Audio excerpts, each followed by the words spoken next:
السلام علیکم ورحمۃ اللہ وبرکاتہ۔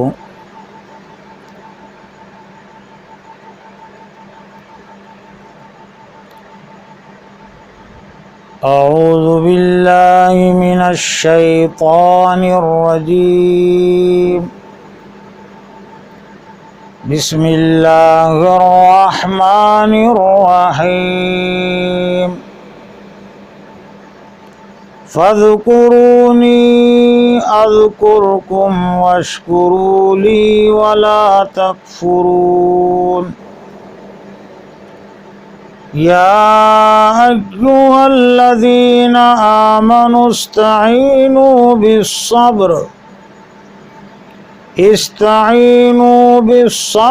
والصلاۃ ان اللہ مع الصابرین۔ صدق اللہ العظیم۔ محترم حضرات اور سامعین اکرام، آج کے اس خصوصی اجتماع یا خصوصی درس قرآن کی مجلس میں سورہ بقرہ کی دو آیتیں، آیت نمبر 152 اور آیت نمبر 153 کی تلاوت ہوئی۔ ان دو آیتوں میں اللہ تعالیٰ نے امت مسلمہ کے متعلق اپنی پالیسی، اپنے طریقہ کار کی دو اہم دفعہ بیان کی۔ اللہ کے طریقہ کار یا اللہ کی پالیسی کو قرآن مجید میں، سنت اللہ کے نام سے بیان کیا گیا، اور اللہ تعالیٰ نے خود اپنے طریقہ کار یا اپنی پالیسی کے متعلق یہ واضح اعلان کر دیا، وَلَن تَجِدَ لِسُنَّتِ اللَّهِ تَبْدِيلًا، کہ تم ہرگز اللہ کے طریقہ کار میں، اللہ کی سنت میں، اللہ کی پالیسی میں تبدیلی نہیں پاؤ گے۔ اور کہیں فرمایا گیا وَلَن تَجِدَ لِسُنَّتِ اللَّهِ تَحْوِيلًا، تم اللہ کی سنت میں، اللہ کے طریقہ کار میں کوئی تبدیلی نہیں پاؤ گے۔ جو دو آیتیں تلاوت کی گئی ہیں اس کی ترجمانی اس طرح ہیں: پس تم مجھے یاد کرو، یاد رکھو، میں تمہیں یاد کروں گا، یاد رکھوں گا، اور میرا شکر کرو اور ناشکری، نافرمانی مت کرو۔ اے لوگو جو ایمان لائے ہوں، مدد طلب کرو صبر اور نماز کے ذریعے، بے شک اللہ تعالیٰ صبر کرنے والوں کے ساتھ ہے۔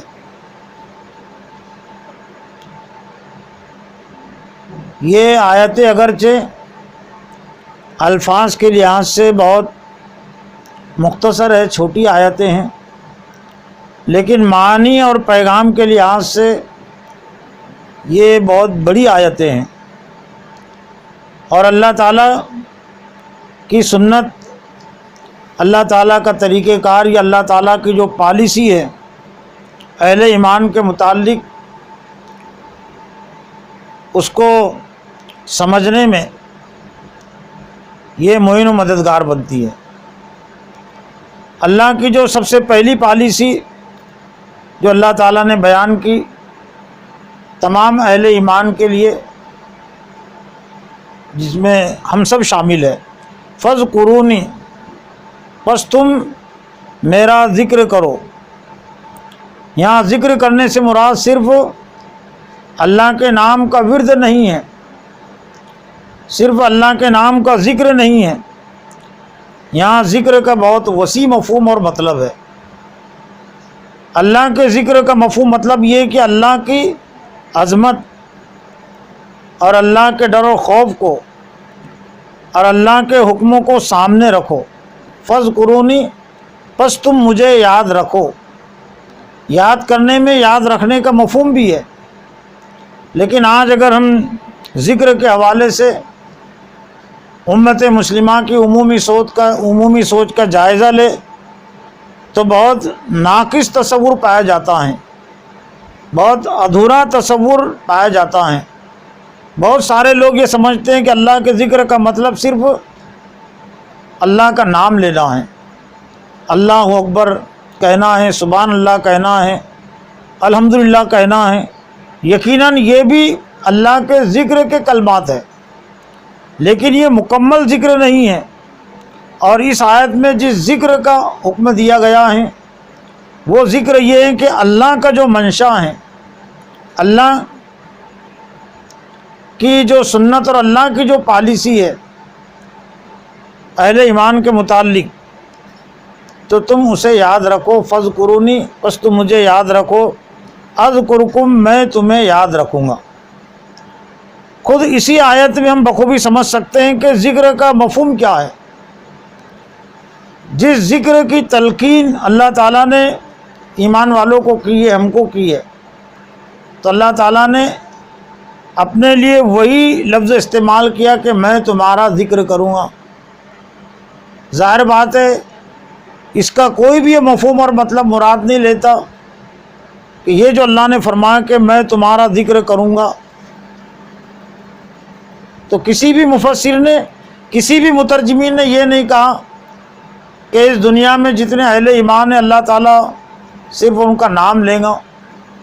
میرا نام اگر کلیم ہے تو اللہ کلیم کہے گا، کسی کا نام عبد الرحیم ہے تو اللہ تعالیٰ عبد الرحیم کہے گا۔ سب مترجمین اور مفسرین اس بات پر متفق ہے کہ یہ جو اللہ نے فرمایا کہ میں تمہیں یاد رکھوں گا، تو مطلب یہ کہ تمہاری جو ضروریات ہے اور تو جو تمہارے جو مسائل ہے میں انہیں حل کروں گا، میں تمہیں کامیابی عطا کروں گا، میں تمہیں تمہارے دشمنوں سے بچاؤں گا، میں تمہیں ذلت اور رسوائی سے بچاؤں گا، ناکامی سے، نامرادی سے میں تمہیں بچاؤں گا۔ یہ مفہوم ہے اللہ کا اہل ایمان کو یاد کرنے کا۔ اور خود قرآن مجید کی دیگر آیات کے ذریعے سے بھی ذکر کی حقیقت واضح ہوتی ہے۔ حضرت ابراہیم علیہ السلام کے متعلق قرآن مجید میں کہا گیا کہ وَاذْكُرْ فِي الْكِتَابِ ابراہیم، اور اس کتاب میں حضرت ابراہیم علیہ السلام کا ذکر کرو۔ ظاہر بات ہے کسی بھی مترجمین اور کسی بھی مفسر نے یہاں یہ مفہوم مراد نہیں لیا کہ اس آیت میں حضرت ابراہیم علیہ السلام کے نام کی تسبیح پڑھنا ہے یا ابراہیم کہنا ہے۔ یہاں جو کہا گیا کہ وَاذْكُرْ فِي الْكِتَابِ ابراہیم، اس کتاب میں ابراہیم علیہ السلام کا ذکر کرو، مطلب ابراہیم علیہ السلام کو یاد رکھو۔ حضرت ابراہیم علیہ السلام کی جو زندگی ہے وہ زندگی کو سامنے رکھو۔ تو اس آیت میں بھی یہی مفہوم مراد ہے کہ فاذکرونی، پس تم مجھے یاد رکھو، میری مرضی کو، میرے منشا کو تم ہمیشہ سامنے رکھو، ذہن میں رکھو۔ گویا کہ ذکر کے حوالے سے 3 الفاظ بنتے ہیں۔ ایک ہے اللہ کو زبان سے یاد کرنا، جس کو ذکر لسانی کہتے ہیں، اور ایک ہے اللہ کو دل سے یاد کرنا، یاد رکھنا، جس کو ذکر قلبی کہتے ہیں، اور ایک ہے عمل کے لحاظ سے اللہ کو یاد رکھنا، یاد کرنا، جس کو ذکر عملی کہتے ہیں۔ لیکن اس میں جو اہم چیز ہے وہ یہ کہ ذکر قلبی، دل میں ہم اللہ کو یاد رکھے اور عمل میں ہم اللہ کو یاد رکھے، تو یہ اصل مراد ہے۔ اذکرکم، میں تمہیں یاد رکھوں گا۔ اب ایک طرح سے اللہ نے یہ فیصلہ ہم پر چھوڑ دیا کہ تم کتنا چاہتے ہو کہ اللہ تمہیں یاد رکھے۔ تم جتنا اللہ کو یاد رکھو گے تو اللہ تمہیں اتنا ہی یاد رکھیں گا۔ تم جتنے شعبوں میں اللہ کو یاد رکھو گے تو اللہ اتنے شعبوں میں تمہیں یاد رکھے گا۔ اور امت مسلمہ کی تاریخ یہ بتاتی ہے کہ جب تک امت مسلمہ نے اللہ کو یاد رکھا تھا اور جتنے شعبوں میں یاد رکھا تو اللہ تعالیٰ نے امت مسلمہ کو یاد رکھا تھا۔ آج سے 200 سال پہلے تک، یعنی گویا کہ حضور صلی اللہ علیہ وسلم کی نبوت اور بعثت سے لے کر 12 صدیوں تک امت مسلمہ نے میدان سیاست میں اللہ کو یاد رکھا تھا، اللہ کے دین کو، اللہ کے قوانین کو یاد رکھا تھا۔ تو اللہ تعالیٰ نے امت مسلمہ کو یاد رکھا تھا، اور 12 صدیوں تک اس دنیا میں سپر پاور اگر کوئی طاقت تھی، کوئی قوم تھی، تو وہ تھی امت مسلمہ۔ لیکن یہ 2 صدیاں ایسی گزر رہی ہے کہ امت مسلمہ نے خصوصیت کے ساتھ میدان سیاست میں اللہ کو بھلا دیا۔ اسلام کی اور دین کی جو سیاسی تعلیمات ہے، ان تعلیمات کو بھلا دیا، یعنی گویا کہ اللہ کو بھلا دیا۔ تو اللہ تعالیٰ نے بھی امت مسلمہ کو میدان سیاست میں بھلا دیا۔ چنانچہ اس کے نتیجے میں آج اس دنیا میں میدان سیاست میں سب سے کمزور ترین، بے بس ترین، ذلیل ترین، رسوا ترین اگر کوئی قوم اور ملت ہے تو وہ ہے مسلمان قوم۔ یہاں تک کہ ان ممالک میں بھی وہ کمزور اور بے بس ہے جن ممالک میں مسلمانوں کے ہاتھ میں حکومت ہے، لیکن وہاں پر بھی بے بس اور کمزور ہے۔ کیوں؟ کہ مسلم ممالک نے بھی اسلامی سیاست کو نظر انداز کر دیا، بھلا دیا۔ عربوں نے بھی اسلامی سیاست کو بھلا دیا، تو عرب بھی اس وقت کمزور ترین اور بے بس ترین قوم ہے۔ پاکستان اور بنگلہ دیش والوں نے بھی میدان سیاست میں اللہ کو بھلا دیا، تو پاکستانی مسلمان، بنگلہ دیشی مسلمان بھی میدان سیاست میں کمزور ترین، بے بس ترین ہیں۔ ہندوستانی مسلمانوں نے اللہ کو بھلا دیا میدان سیاست میں، تو اس ملک میں سب سے کمزور ترین، بے بس ترین اگر کوئی قوم ہے تو وہ ہے مسلم قوم۔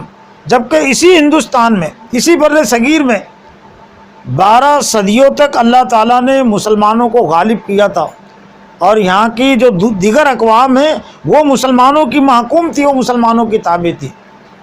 تو اللہ کی عین پالیسی کے مطابق تھی، فَاذْكُرُونِی أَذْكُرْكُمْ، تم مجھے یاد رکھو میں تمہیں یاد رکھوں گا، وَاشْكُرُوا لِی وَلَا تَکْفُرُونَ، اور میرا شکر کرو۔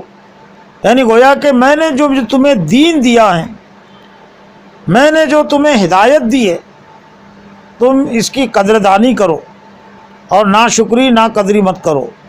پھر دوسری آیت میں اللہ تعالیٰ نے اپنی ایک دوسری دفعہ اور پالیسی کا ایک دوسرا حصہ بیان کیا، یا ایھا الذین آمنوا استعینوا بالصبر والصلاۃ، اے لوگو جو ایمان لائے ہوں مدد طلب کرو، مدد چاہو صبر اور نماز کے ذریعے، بے شک اللہ تعالیٰ صبر کرنے والوں کے ساتھ ہے۔ اس آیت کا تعلق بھی اس سے پہلے کی آیت سے ہے، یعنی اللہ کو یاد رکھنا یہ ذرا مشکل کام ہے، لیکن اگر تم نے نماز سے، تم نے صبر سے مدد لی اور تم نے نماز سے مدد لی، تو پھر اللہ کو یاد کرنا اور اللہ کو یاد رکھنا زندگی کے معاملات میں یہ آسان ہے۔ استعینوا بالصبر والصلاۃ، صبر کہتے ہیں دین اور ایمان کی خاطر جو تکلیفیں پہنچتی ہیں انہیں برداشت کرنا۔ قرآن مجید میں ایک مقام پر سورہ ابراہیم کے آیت نمبر 12 میں اللہ تعالیٰ نے انبیاء علیہ السلام کے حوالے سے جو صبر کا لفظ استعمال کیا، اس سے ہم بخوبی سمجھ سکتے ہیں کہ صبر کے معنی کیا ہیں۔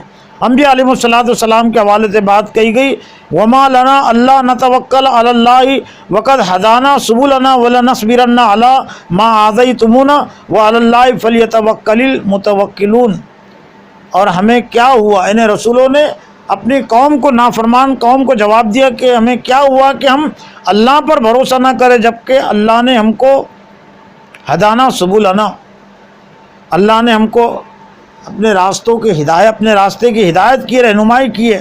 وَلَنَصْبِرَنَّ عَلَى مَا آذَيْتُمُونَا، اور ہم ضرور صبر کریں گے، عَلَى مَا آذَيْتُمُونَا، جو تم ہمیں تکلیف پہنچائیں گے، جو تم ہمیں تکلیف دیں گے، تکلیف پہنچائیں گے، ہم اس پر صبر کریں گے۔